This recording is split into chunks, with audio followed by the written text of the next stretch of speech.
Most financial advisors think they are building a business, but in reality, they are just riding commissions that can disappear overnight. With GST changes, rising direct mutual fund adoptions, and AI slowly entering the space, the real question is, are advisors evolving fast enough or becoming irrelevant? In this episode, we strip away the noise and talk about what's actually happening, from SEBI and GST impact to the uncomfortable truth about MFDs versus RIAs, and why most advisors stop learning the moment they start earning. I'm joined by professionals who have seen the shift very closely, working with advisors on the ground, not just in theory. If you're an advisor who wants to survive the next 3 to 5 years and not just this year, you might want to pay a close attention to this one. Today, we have two powerhouses joining us on a very special topic. So we have Mrs. Sunita Rao. She's the founder of Sunita. She's a chartered financial analyst as well. She'll give us insights more on the knowledge side of the industry. And on the other side, we have Mrs. Darshana Shah. She's a certified financial planner. She's also director of FundScale. She will give us insights more on the business aspect of the industry. So first of all, welcome. This would be like one of our first podcasts that we do on our channel, and we are really excited to have you. Thank you. I would like to start with Mrs. Sunita Rao. So, honestly, do you think advisors undervalue continuous learning once they have started earning? I'll tell you the my experience. I have trained more than 6,000 probably people, and most of them are very high-end distributors. So when the high-end distributors are there, so they suddenly lose the interest to learn because many things they learn it through the markets, through everyday activities, kind of a thing. So they two things. Somebody who's starting fresh, they feel that it is too long a journey, and somebody is already at the top, he feels that I know everything. So somewhere I feel a person has to understand a right point, what actually works for him or her, and cast the knowledge. And knowledge is like a continuous, like a blood stream inside the body. It has to continuously keep flowing. Not too much, not too less. Too less is also harmful. Too much more is also harmful. You become very arrogant and you speak many things which is not meant for the client conversions or client discussions. So, do you think when people have started earning from once they have made an AM, once they have started earning, so do they feel that they have lost the zeal to learn and increase the business? Yes, so what Pratik is exactly saying, that would really relate with, as early success creates a comfort zone for the advisors sometimes. And that's why many a times, the advisors shift from learning mode to a servicing mode. They're just giving their service and they somewhere lose that, learning zeal in them. But they need to understand that markets evolve, taxation change, there are client expectations which also changes. Now clients are also always updated with internet, and there's so much of information online. So because of that, if they are not updated, their knowledge will really go stagnant, which they'll see in their business also, which will be slowly declining, and they will lose their relevance in the market. So that's why I feel that definitely continuous learning should be there. So, will You're that absolutely translate to right. saying that learning will translate into more business? Or Yes, it's like learn and Yes. earn. And to earn, you will have to learn, and at the same time, to learn, you need that much of money. So it's, hand in hand. Yes. Yeah. so by learning, do you mean should they learn it from the market, peers, and different members of our industry, or should they actually go and do a proper full-fledged program? What does learning mean to both of you? I think I would like to go first with that because I believe totally, absolutely 100% that learning through a structured program, learning through a coach-led programs, learning with a time limited, time bond kind of a program, it has a strong foundations. It will keep the persons forever. He will develop a natural interest to learn. So that has to be done. Learning in tits and bits, scattered and everywhere through the podcast or through 1 minute reels or any other influences, it actually damages more. We do not know. Maybe many of us, we do not realize that they're actually messing up with the brains. When they're messing up our brains, it is defeating the purpose of client serving. So I always advocate that we should have a structured learning program, the traditional way, the way we used to learn in the old school, that will stand good everywhere. come what may. Even if the AI comes, whatever comes, but the course will stand forever. That's my take. I don't know, Darshana can speak. Yes. So definitely when they have when the advisors go through a proper structured programs, or through a regulatory program, that gives them a different level of confidence, and that will be seen when they are talking with their investors, when they are having conversations with the investors. And this has definitely increased the advisors retention of investors also by 20 to 30%. That is what I had read in one of the magazines online regarding that. So how important learning is through the way they apply it also. It shouldn't be also that continuous learning is there and there's no application. So it should always be, it's like a map. When we are going, when we see a GPS map and when we have to reach somewhere, it is always continuous together. I don't see the full map and then just keep it like that. Or it's not like this that I started and the map is gone. It is with me continuously till I reach that destination. Right. Perfect. So Yes, have you ever felt that too much learning delays action? Because we have heard people say ki, we don't have time to study as we have client meetings and we have to take care of this taxation. We have to close our books. So we are not able to give time for proper study. So what have you learned or felt in your journey, or what was before and after the certification?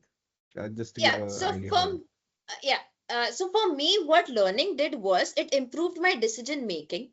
It improved my conversations with investors. It was more of goal based, or what investor wants, than just running around really returns and being a transactional advisor. So this was the bang on effect which I found by upgrading myself in learning, and that got a lot of clarity also. Right. yes. I would also like to add two lines. While there's so much of news around what kind of a tools we have to use in AI and everything, but I feel the other way around. If somebody's creative intelligence has to be increased, kind of a thing. The way to connect to the clients, understanding how I can design the best plan for him, not some ready-made template which is already available and use it, because not every ready-made template will serve the clients. So for every person or the learner, hardcore learner, he or she should be able to design her own blueprint.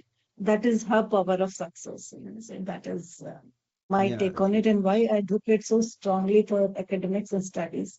As Pratik said, yes, everyone says that they don't have time. Nobody has time for anything. It's all about the priority. If I want to give a priority, I'll definitely do for that. If I don't give the priority, then somebody else will take the priority. Yes. Yeah, regarding on the AI point, even I agree, because I think Mrs. Darshana Shah will also agree. When you're sitting across a client, ChatGPT won't come and sit you in the client meeting. You will have to ask questions, take down the notes, understand his or her goals, and then design it properly. And you have to talk to them actually. Okay, later, whatever you do in the office, that's a different thing. But when you are sitting across him and convincing him, gaining the trust and all of that, AI generally doesn't matter. Is it? So moving on from to the next topic. So I heard that from the 1st April, there has been certain changes in the GST for the mutual fund distributors as well. Could you just tell us what exactly is that? So basically, GST registered advisors are there, and there are few MFDs who are not registered, or rather, who would have their turnover below 20 lakh. So people who have below 20 lakh as their total turnover, they'll be losing on their net earnings, and that would be like this. It is 18% as GST, which we say, but it comes down to 15%, and then the expense ratio which they are working on, and because of that what they have done, it will come down to 15.25%. So if I give you an example, it would be a advisor who is earning 15 lakh yearly would come down to annually 12 lakh. So it is like on a yearly basis he's losing a 3 lakh of his net earnings. This is the impact which GST will put on a unregistered advisor, or MFD, I would say.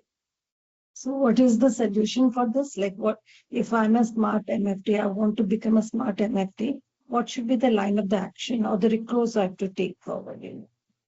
So initially what I felt is that maybe some of the small MFDs would be, getting a little bit of pressurized on their sustainability. How will they sustain this loss, or the earnings they would be facing on? But I feel that this will slowly encourage more of collaboration. You can definitely think of collaborating with the bigger parties and bigger MFDs, and plus again, this would also say the first point of learning. If you will upgrade yourself in terms of programs, and if you'll upgrade yourself, you can definitely think of even shifting to different models of MFD, different models of finances, wherein you can definitely think of coming over this impact which you will be getting on. Yeah. And in fact, I was under the understanding if there are some newbies, like a fresh MFDs or something, for them using a tech-driven platforms is already a good thing. Some already the national players are there, which have the entire operational and the software system supporting them. So for them, it is an easy way to penetrate and understand whether they're able to handle it or not. Yes, So so I, yeah. yeah, sorry to interrupt. No, Yes, so what will happen is the shift will there'll be a shift towards team-based advisory, I would feel. Then there can be a shift of platform-led distributions which you're talking about. And with this, what will happen is there'll be a cost-sharing ecosystems which can come up with. So in short, collaboration will become a growth strategy and not a survival strategy. This is what I feel the impact of this decision can come up for smaller MFDs. So there's yeah. another term called corporatization. Have you heard of it, about corporatization in the industry? So this is No. similar to Yeah. what collaborations is. I think as Sunita ma'am said, ki then you have a very well-funded company, and then they take over the AUM of a smaller MFD, and then when they have accumulatively a very big AUM, then they get a higher commissions. Is that right? Y- Yes. Yes, Yes. yeah, yeah. It is a right, and it is a very, very popular kind of a thing where the every MFD is the business valuations are being done, and once they reach up to the right numbers, a bigger person, a bigger player, he takes over the business, and then he drives the entire show kind of a thing. So it gives a more corporate kind of a working style, and it gives a better payoff in terms of the commission sharings and all those things, incentive sharing comes up, and the visibility betters. It falls under the regulatory norms, the compliance, everything is being taken care rather than working as a single person with a small team and not able to scale it up. It is always wise and beautiful that they understand it is wise to let go certain things, get corporatized, be regulatory compliant, and then lead a happy life doing a beautiful business. It is such a wonderful business, MFD business, or for example, the wealth business. This is the only business which makes people wealthy. The intent is to make the people wealthy. There's no other noble profession than this. So I think the bigger purpose they can serve it much better this way. Yeah. Yeah. Darshana ma'am, do you have something to add? Uh, no, but yes, definitely corporatization, again, the same thing. It somewhere, and it is as good as collaboration with number of ARNs. There can be like this also, that small MFDs who are there, even 6 to 7 MFDs coming together can also come up with a bigger AUM, and you can get into the corporate world by actually increasing your spending power and giving the right client service and everything, which will give you a better business growth also. So do you think smaller See, MFDs collaborating among themselves and then creating a structure, is that more profitable, or do you think getting involved with a uh, bigger company, that's easier and like a tension free?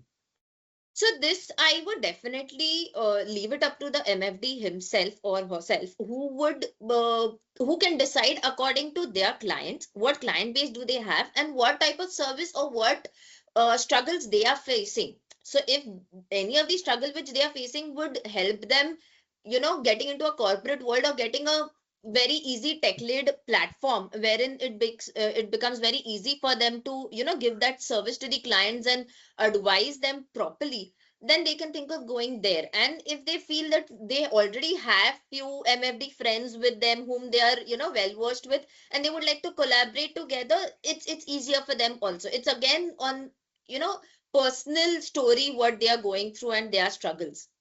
But yes, these two are a very good option to, actually save yourself from this hit which they will be coming up with. Right. Yeah, So do this you is more of a think that business decision. Yeah. yeah. So do you think that these regulations are pushing towards professionalism, and or is it just creating pressure? Because we hear from many people ki "Arey, SEBI has brought in this rule, SEBI has brought in that rule." So where do you think and why do you think SEBI is coming up with these regulations or something? So is it to create a proper professional structure or to keep the investors' interest, or do you think they are pushing more towards from regular funds to direct funds? I would like to know both of your opinions on this as well. I would like to add first that way. It's my very small observations. I always have a deep respect for the regulator who is constantly as a watchdog watching and working for the interests of the investors. No rules will be done which will be jeopardizing the entire ecosystem kind of a thing. While they're trying to protect the small investors because of being influenced or misled or missold the wrong products, so definitely these things are being bringing to remove that bad froth out of the system, So to bring in the right professionals, knowledgeable persons, which are client centric, with a lot of trust and confidence, they are working to bring them. The system is being designed kind of a thing. So ultimately, what will happen? The bad fish will leave out the waters. The good people will become the sharks, and they will take it forward. Right, Yes, I completely agree this with Sunita for that you're actually is the gap actually narrowing? So when we think about direct versus regular or anything, it's not really the cost, it's about the perception. It's how a MFD would really is he a product focused person, or is he a client centric person, or he is actually thinking of giving that value proposition to their clients. This will definitely matter, and this will decide whether your clients are going to be with you or they are shifting to direct plans. This is what I feel personally. And today, investors have got so many apps and everything wherein DIY is very simple. So, what I feel direct planning is DIY. right, It's as good as do it yourself. And when it goes to a regular plan, it is like do it with me. right, Correct. Yes. So this is what I feel. So investors will today definitely ask, what am I paying for? Whether I'm just paying for that service, or I am paying for the advisor's knowledge also and the strategy he's using. So if the advisor's shift is from product strategy to a financial strategy, instead of being only a product selector and just doing it a transactional way, if he really goes behind a financial strategy, thinking of goal mapping, or actually thinking about the client's behavioral discipline or the tax awareness which he has while giving his advice for investing, the portfolio corrections. Say, for example, what last 2 years we are seeing the market correction going on this bad. If a person would have been only, product oriented or someone with transactional oriented person, he must have seen his investors losing lot of, giving lot of redemption, because that is a behavioral this, and investors do get panic when the markets fall. But if a advisor who has been learning continuously, who has always have a focused on financial strategy, would also think of asset allocation and rebalancing. What do you think, Sunita? That would Yes, give a absolutely. better strategy to the client, a better portfolio returns by rebalancing it at the right time and giving the proper asset allocation to the client. And that would show that I am a learned and seasoned advisor than just being someone who is into transactions and product oriented or focused only on increasing my business. Yes, you're absolutely right. As you said that when the things are good, the markets are good. Everyone is like, oh, I will take up the regular direct plan. I don't want the regular one. The importance of the regular plan comes only when the downturns happen, kind of a thing. When they understand the importance of asset allocations, diversification, so many multi-assets are there, and so many taxations are changing up, and so many things are happening. So for just buying a 10,000 SIP or something, it's okay. You can go into the direct. But if I have to handle a 5 crore of my, say, inheritance amount, which has come up to me, and I have to map it up, I would never dare to do it on my own. Even the best of the best people, knowledgeable people will not do it. It sounds very great, okay, I'll do it. But anything Yeah. comes with the emotions. Financial decisions are never isolated decisions. They come with the emotional decisions. And it is not always a one person decision. The entire family takes the decisions. So when the Yes. entire family is involved, then the advisor is not uh, connected only to single persons. He's connected to the family unit. So the entire generation wealth is handling it. And not only at stopping the transaction is ensuring how their wealth is transferred to the next generation, how he's passing it on. So the entire chain is there. So not just wealth creation, the wealth transformation to the next generation is where, as a professional, he makes an edge kind of a thing. Because creating wealth is very easy. Preserving it and transferring is the most complicated things, considering the amount of disputes happening, the amount of divorces happening, a lot of social activities happening which disturbs the entire planning. The best of the best goal focused plannings, they will just go haywire if things go outside. So only thing which is static is the person and the advisor. Rest all the things are dynamic. And the markets are dynamic, his goals are dynamic, his earning capacity is dynamic, everything is dynamic that way. So we should, both of the client and the advisor, they should know, they should have a pact. We are the together, come what may comes and we will face the situation. So that So, level of trust and confidence has to come in with that. so this means that the advisors now need to justify their existence through advice and not just products, Correct. Exactly. The word right? advisor itself comes powerful. Yes. Right. So nowadays, many distributors, mutual fund distributors, are now thinking of moving towards or becoming an RIA. So what are the restrictions that an MFD faces, and what are the restrictions that an RIA faces? What would be a good pathway for anybody who's thinking, "Ki, should I be an MFD or an RIA?" So, basically, what I feel is MFD business is still the backbone of Indian financial institutions. It is there since a very long time, and it's a business which is very much scalable. And if, as I mentioned, if an MFD really focuses on improving themselves in terms of knowledge, in terms of what they are, their financial strategies are, the way they are giving services to their clients, it would be a wonderful business to go for, and they can still be in a better position today. There is no issue at all, because for MFD what happens is, for RIA, people are still not, in India people are still not ready or willing to pay. That is still evolving in India, and it will take time. But for MFD, when you justify your commission is being already given to you, and how it is and what it is, I don't think so any investor would really have any problem, because they are seeing that you are hand holding them, just the way RIA does. In RIA, there is free transparency, it is planning centric. But if these both things, if a MFD brings into his own model without asking for the payments, still your investor is going to be happy with you and retained with you. This is what I feel.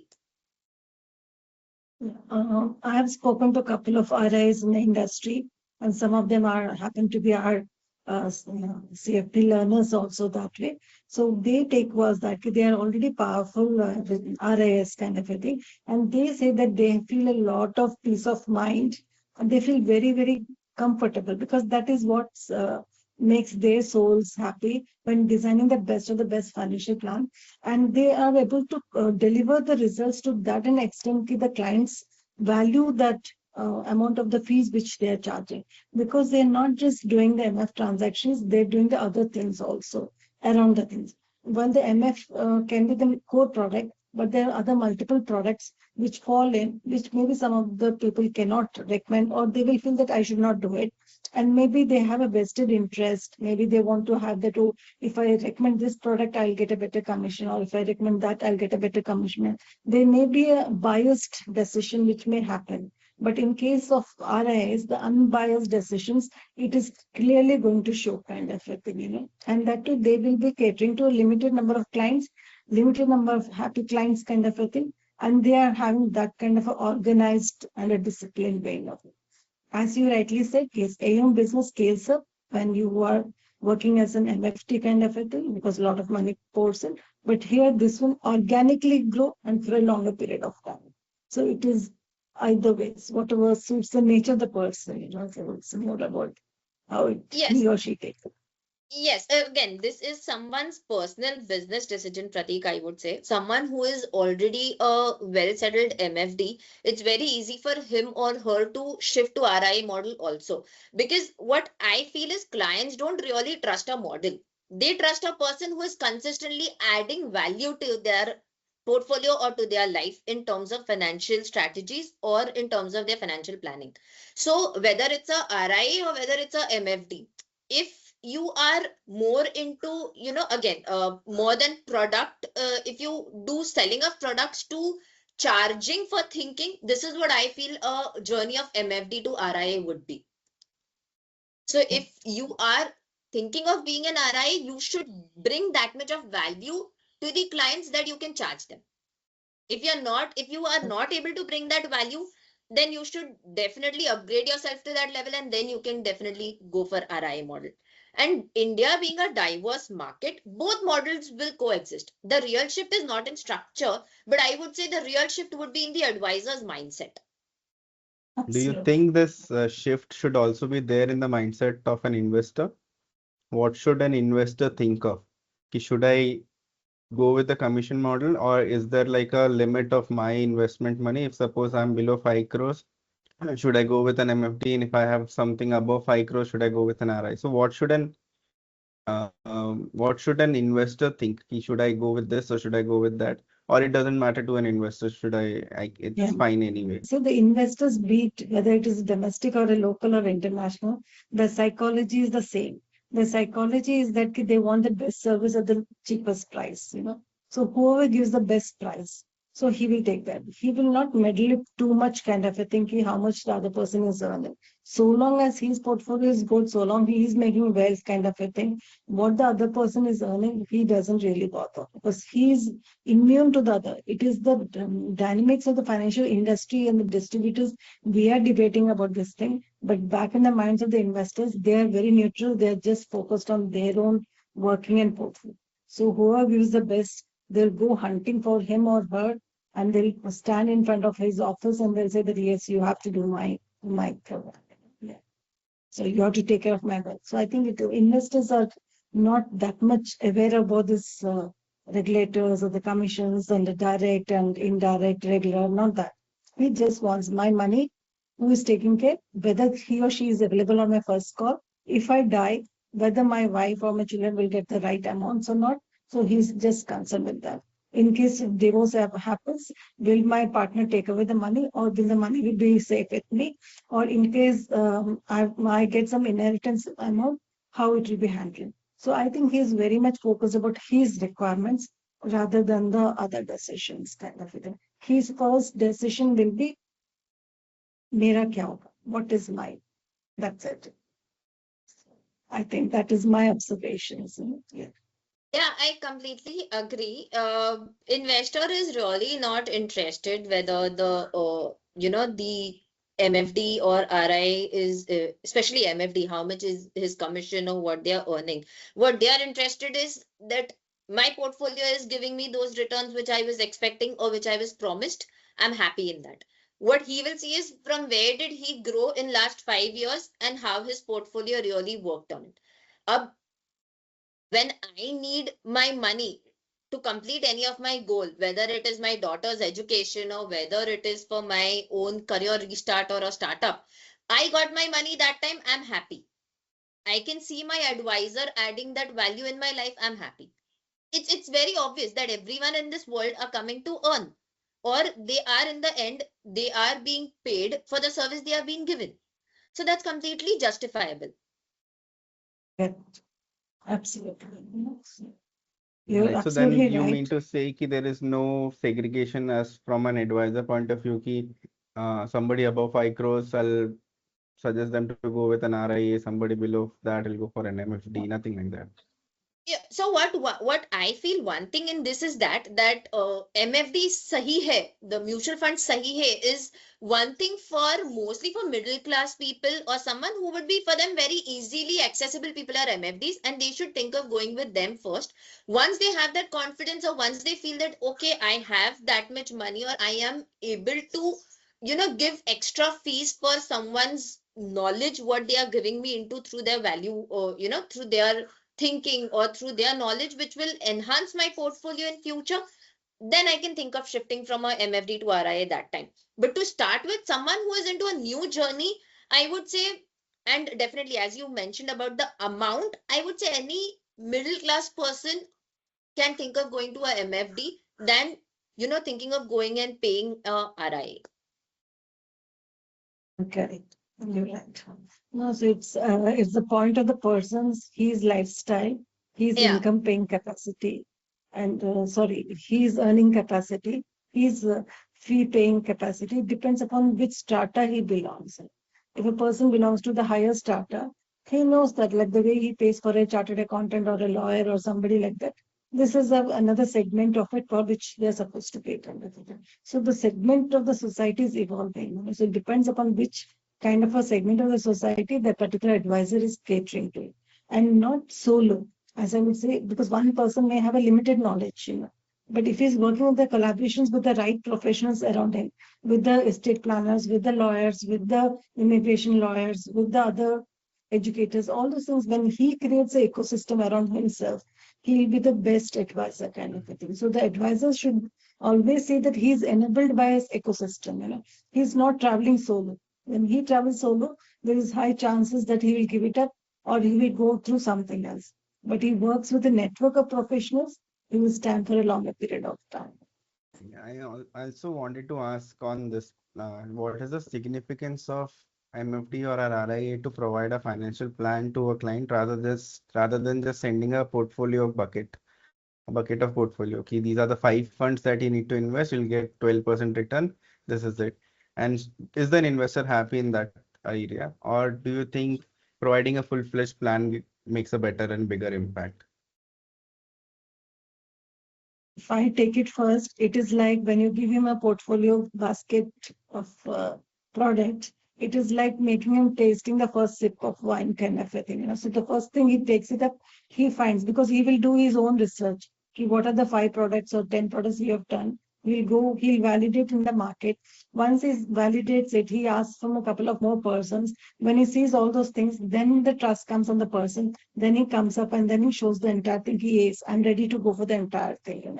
So to show the entire showroom of cars or whatever it is, you have to just show one demo piece to him. So I think that is the way people work.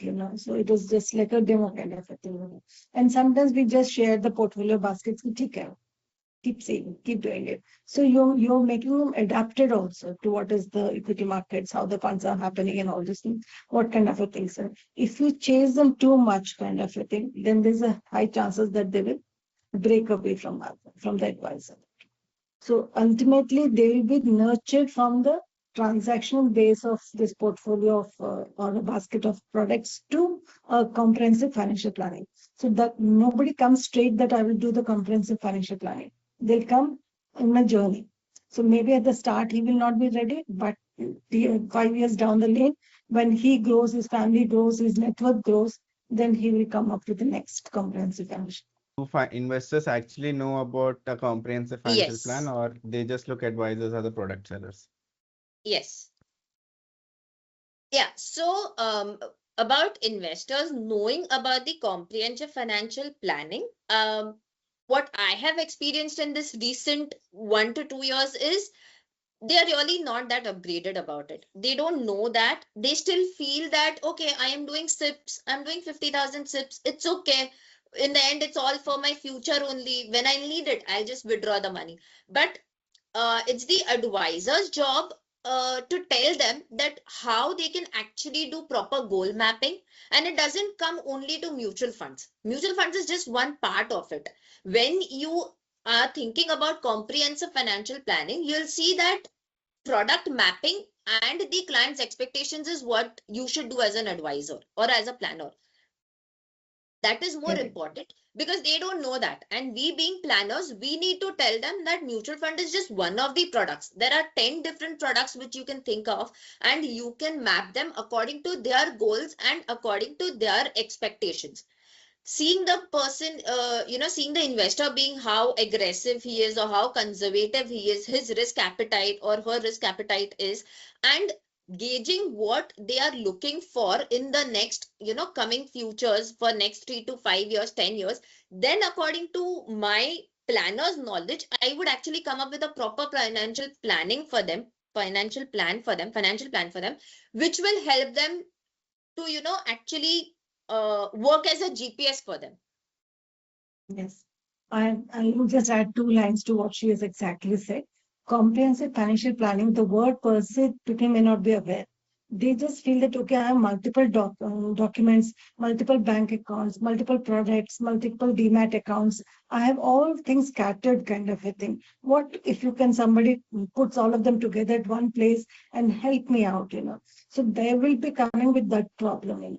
So the problem ends up with a solution that yes, the comprehensive financial planning is the solution where all the things which you're having, we put it up together, map it to the respective goals kind of a thing, and you will have an absolutely clear a framework of working, a clear blueprint, as she rightly said, and then you can be taking the actions at the right time. If you do not follow this goal-focused thing, there'll be high chances given the markets fall or the markets go up, you either withdraw it or you will try to stop the SIPs kind of a thing. And the entire process will get derailed. And not only the process will get derailed, they will misunderstand the advisor's advice. Advice value comes only later on, not at the time when she was giving the advice. Today, she may be giving the best advice. I will sense the value only after 5 years when my amount has grown. So till the next 5 years, I have to trust her and her decisions come. Right. Right. So it is also responsibility of the advisor to educate the investor as well. Yes. And that will only come if he knows that, or if he knows that learning will be a business advantage for the advisor, because that will give the advisor that framework thinking, that decision clarity for the investor. He will or her She will have the ability to connect the multiple financial aspects, and in the end it would be more like a, experience which the investor will get than just a transactional, being just a transactional person for the investor. So this will also give them a good experience with the investor. They'll create those stories and memories, and this will come only if the planner or the advisor is learned with the structures. Right. So on the So similar that's why I lines, think, yeah. I feel ki advisors should not have a bias before advising, because there was one of the scenarios which when we were talking to a advisor and he was telling about he had a client who wanted his son to, or his son wanted to go to US, but the advisor said कि अरे US में क्या रखा हुआ है, India में ही पढ़ लो. So do you think an advisor should have a bias, or how does he eliminate his own thoughts and just focus on what the client wants? This Yeah. is So from this an is emotional standpoint. rightly pointed out, Pratik, because sometimes what we forget our role as an advisor, our role is restricted only towards the financial decisions, not towards the life decisions. Life decisions, something they will all take it together, kind of a thing.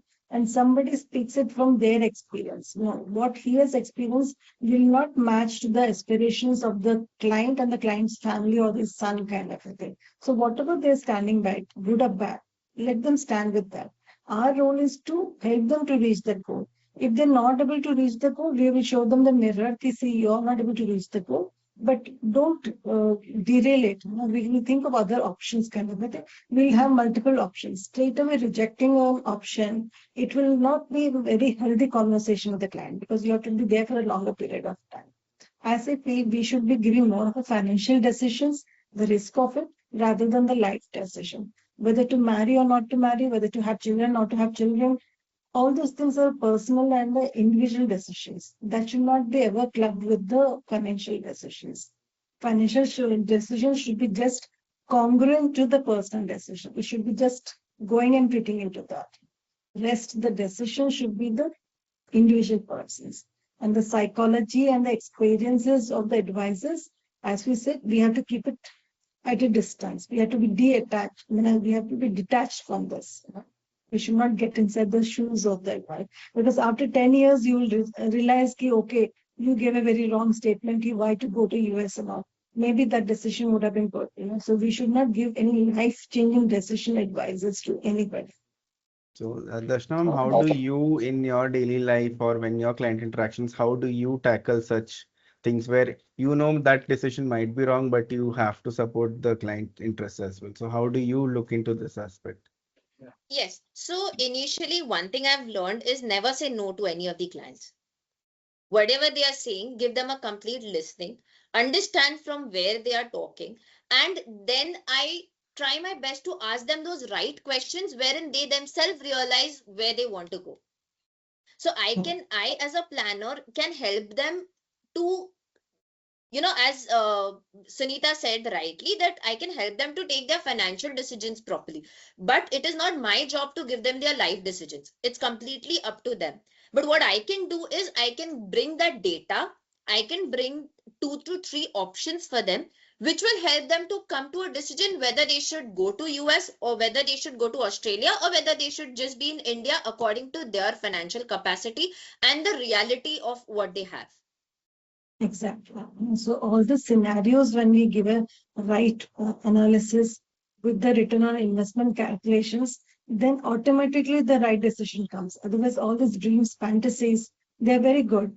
And you try to make things happen for a dream which is not worth kind of a thing. But when we translate it to financial numbers, then everything falls into the picture. So that's where the advisors or the planners or the wealth architect we have to be there. We have to show them the path. The choice of the path should be theirs, not ours. So that's why we should be named as a wealth architect rather than advisors or rather than planners kind of thing. The decision should be absolutely there. Yeah, means I can show them the path, but in the end, which path to go, that's their own decision. And I think possibly showing all the alternatives, they automatically will rationalize and they'll pick up the right path. So it comes very natural way of decisions. Only when the different options are not available, so we tend to take the wrong path. But if the options are available, clear cut, with everything calculated, and with the rock solid proofs of it historically and all this, I think it's a very happy journey way forward. I had an interaction with one woman. She is also entering into this industry. She had come up with an excuse that I'm a woman and it's a little bit difficult for me. So I know it's a little sensitive topic, but since both of you are a woman and in the industry, what is your take on standing against such a male-dominant industry? Yeah, so I believe this all is in your mind, and it's your mindset which will make your journey clearer and better.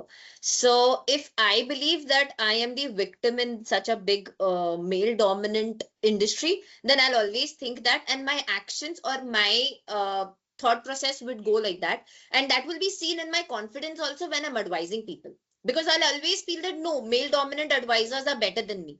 But if I keep myself upgraded, if I just focus on my growth, my knowledge, my learnings, and how I can look after my investors' best interest and give them true advice, I don't think so. Male dominant or women dominant industry or something it's like that. It's completely up to your personality, up to what you are showing the investors or the trust you're building for them, and that will definitely help you come out and just stand out anywhere, whether it's male dominant or whether it's just a group of people wherein everyone are there.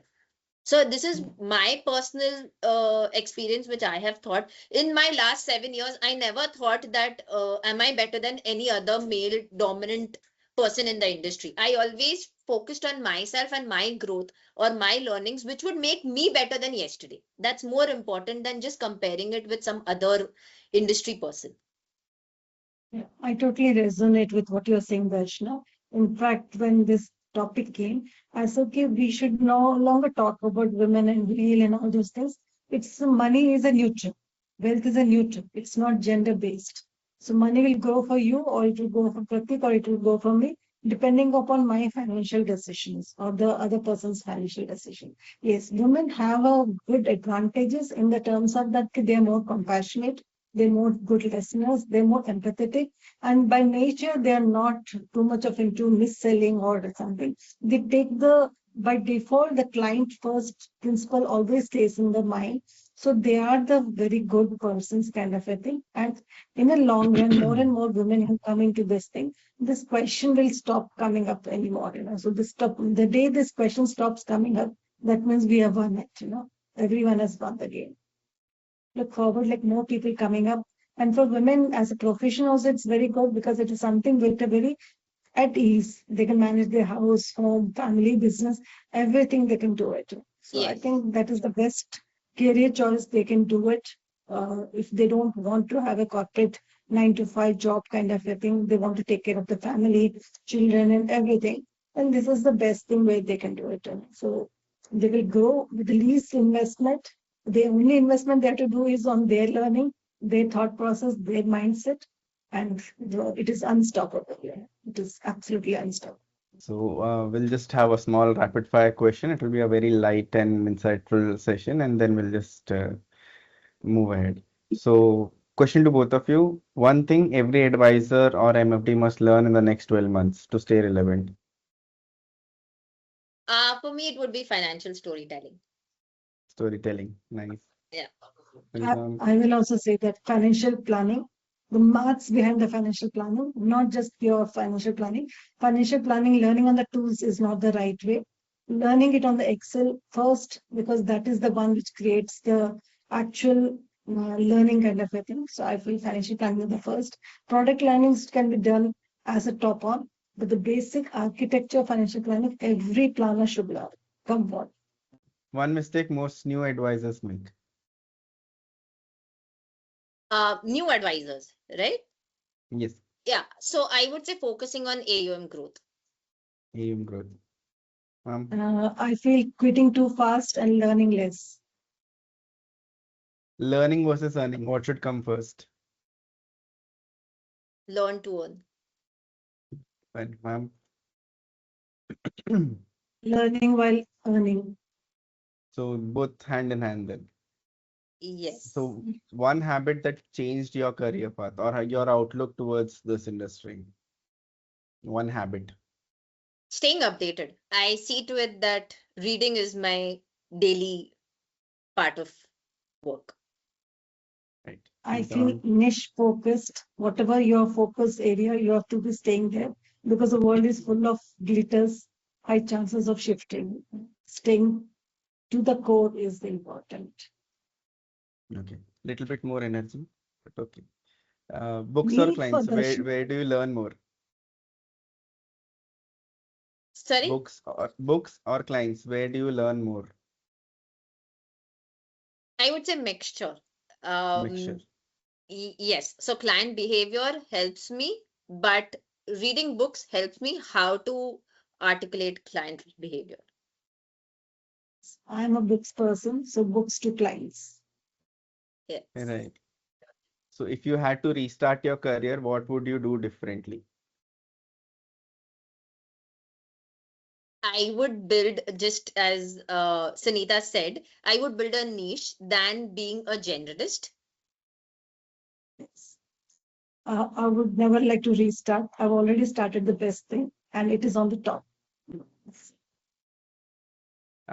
Right. So that's almost the end of our podcast. Any other points that you both might want to add? Please do. We truly love this session, and really we want the watcher, the people who are seeing this. I'm sure there many of them they'll have some important takeaways from it. So we don't want any podcast or any conversation just as a time pass. It should have something to take away. So even if a few words from me or Darshana, if it has added some value to the other person, we will feel very, very grateful for this 30 minutes which we have served on this table right now. Yeah.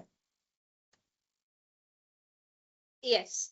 So from my side would be firstly, thank you so much to Pratik and Sunita for this podcast. It was fun having this and having this lovely conversation and thinking about the discussion which we had. I would just like to end it on this, that at the end of the day, this profession is not about selling investments. It's about being the guiding light to your investors and being the person who can help them take proper and right decisions.